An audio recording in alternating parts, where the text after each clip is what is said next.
Recently, Tejas at the Bay Air Show was crashed, and the pilot is dead.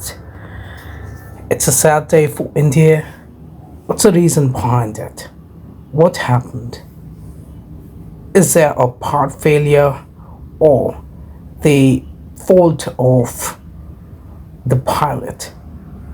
They are performing negative G maneuver at a low altitude. What happened?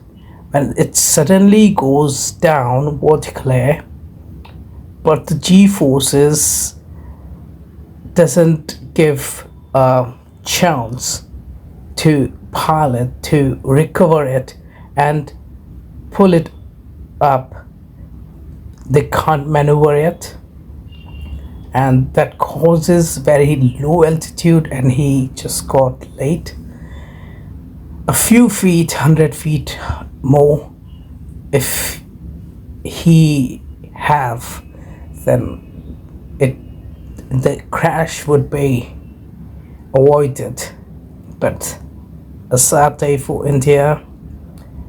There's a very difficulties. I mean, trying to pull it over Tejas into the atmosphere, but suddenly got failed. It's a sad day, and we have condolences for his family, to the Air Force, and to all our Indians.